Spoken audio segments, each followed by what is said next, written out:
Assalamualaikum warahmatullahi wabarakatuh. Saya Inayah dengan teman saya Angelita Mujanatara. Kami dari kelompok 9 ingin menjelaskan tentang pengertian pendapatan. Saya mendefinisikan pendapatan sebagai berikut. Pendapatan adalah aliran masuk atau kenaikan aktivitas suatu entitas atau penurunan hutang atau kombinasi keduanya dari penyerahan atau produksi barang, penyerahan jasa atau kegiatan lain yang merupakan kegiatan utama yang berlangsung terus-menerus dari entitas tersebut. Ia mendefinisikan pendapatan sebagai berikut. Pendapatan adalah arus masuk bruto dari manfaat ekonomi yang timbul dari aktivitas normal perusahaan selama suatu periode. Bila arus masuk itu mengakibatkan kenaikan ekuitas yang tidak berasal dari kontribusi penanaman modal. Dilihat dari konsep kesatuan usaha, pendapatan merupakan konsumen sebagai penukar produk perusahaan. Dilihat dari konsep kesatuan pemilik, pendapatan merupakan kelebihan aliran sumber ekonomi yang masuk di atas potensi jasa yang keluar dari kesatuan usaha. Plus mendefinisikan keuntungan sebagai berikut. Kenaikan aktiva yang sekaligus menaikkan modal yang berasal dari transaksi samping atau isi identikal atau transaksi lain yang bukan berasal dari pendapatan atau investasi oleh pemilik. Pada dasarnya ada dua pendekatan yang dapat digunakan untuk membedakan elemen pendapat dengan gains, yaitu satu, pendekatan yang mendatang. Pendapatan akan mencakup semua hasil kegiatan bisnis dan investasi jadi menurun. Mendekati ini yang termasuk pendekatan adalah A. Untung dari penjualan aktiva yang bukan merupakan produk perusahaan seperti aktiva tetap, surat berharga, atau penjualan perusahaan anak. B. Penyerahan produk perusahaan berupa hasil penjualan produk atau penyerahan jasa. 2. Pendekatannya memandang pendapatan hanya akan mencakup hasil dari kegiatan penjualan output dan tidak memasukkan elemen keuntungan yang berasal dari investasi dan penjualan aktiva tetap. Jadi, menurut pendekatan ini yang termasuk pendapatan adalah penyerahan produk perusahaan berupa hasil penjualan produk atau penyerahan jasa, sedangkan yang termasuk ke dalam keuntungan adalah transaksi modal atau pendapatan financing yang mengakibatkan adanya tambahan dana yang ditanamkan oleh pemegang obligasi atau kreditor dan pemegang saham. B. Untung dari penjualan aktiva yang bukan merupakan produk perusahaan seperti aktiva tetap, surat berharga, atau penjualan perusahaan anak. C. Hadiah atau sumbangan atau temuan. Menurut IAI, pengukuran pendapatan berdasarkan nilai wajar imbalan yang diterima atau yang dapat diterima. Yang dimaksud nilai wajar di sini adalah suatu jumlah di mana aktiva mungkin ditukar atau suatu hutang diselesaikan antara pihak yang memahami dan berkeinginan untuk melakukan transaksi wajar. Dalam beberapa hal, nilai wajar tersebut ekuivalen dengan harga yang disepakati dari transaksi dengan pembeli, tetapi cadangan tertentu tetap harus dibentuk sampai kas benar-benar diterima. Earning powers adalah suatu konsep yang menjelaskan proses terjadinya pendapatan secara konseptual. Pendapatan dianggap terbentuk bersamaan dengan seluruh proses berlangsung kegiatan, jadi pembentukan pendapatan dimulai dari kegiatan produksi, penjualan, dan pengumpulan piutang. Hal ini berarti bahwa apabila sejumlah potensi jasa tertentu yang melekat pada aktiva telah terbentuk selama kegiatan produksi, otomatis telah terbentuk pendapatan meskipun belum terjadi penjualan. Perkenalkan, nama saya Angelita Mujanatara dari kelompok 9. Saya akan melanjutkan materi yang telah dibacakan oleh teman saya Inaya tentang pengertian pendapatan. Realisasi pendapatan. Konsep ini menjelaskan bahwa pendapatan baru terbentuk setelah produksi selesai dikerjakan dan terrealisasi melalui penjualan baik secara langsung maupun melalui kontrak penjualan. Proses realisasi pendapatan ditandai oleh dua kejadian, yaitu 1. Adanya kepastian perubahan produk menjadi bentuk aktiva lain, potensi jasa, melalui kegiatan penjualan yang sah. 2. Diperolehnya aktiva lain atau biasanya aktiva lancar sebagai pengasahan terhadap transaksi penjualan tersebut.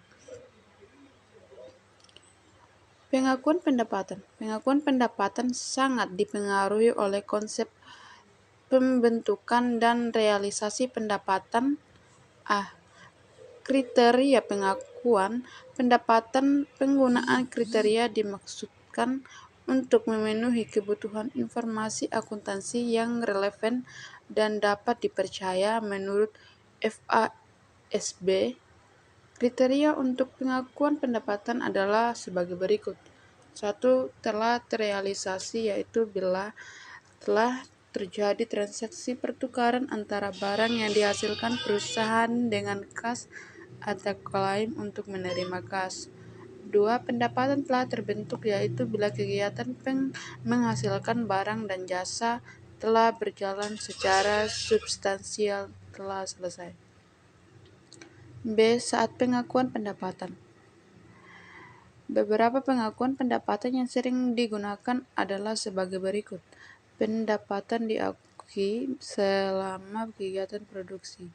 Dalam metode ini, pendapatan sudah diakui selama kegiatan produksi berlangsung, meskipun produk yang dihasilkan masih dalam proses produksi.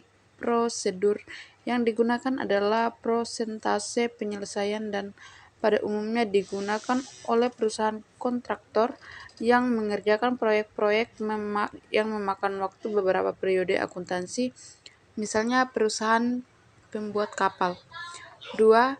Pendapatan diakui pada saat produksi selesai. Pengakuan pendapatan metode ini biasanya digunakan oleh perusahaan-perusahaan yang pada umumnya menghasilkan produk yang memiliki harga yang sudah pasti dan pemasarannya terjamin, misalkan industri pertambangan dan pertanian. Ada beberapa syarat yang harus dipenuhi untuk mengakui pendapatan pada saat produksi selesai, yaitu 1. Harga jual dapat ditentukan dengan cukup pasti. B. Tidak diperlukan kegiatan biaya pemasaran yang materialnya untuk menjual produk tersebut. C. Biaya produksi sulit untuk ditentukan. D. Satuan persediaan dapat saling dipertukarkan. 3. Pengakuan pendapatan pada saat penjualan. Pengakuan pendapatan pada saat penjualan adalah suatu metode pengakuan pendapatan yang paling jelas dan objektif daripada dasar pengakuan pendapatan yang lainnya. Masalah sering muncul dalam metode ini adalah: A. Biaya yang terjadi setelah penjualan, misalnya biaya penagihan piutang, biaya garansi, dan sebagainya. Apabila biaya ini timbul, maka perlu dibuat jurnal sebagai berikut: taksiran biaya dan cadangan biaya. B. Kapan saat yang tepat untuk dijadikan dasar yang menandai adanya penjualan? Secara yuridis, penjualan baru dapat dikatakan terjadi apabila telah terjadi peralihan hak milik atas barang yang diperjualbelikan.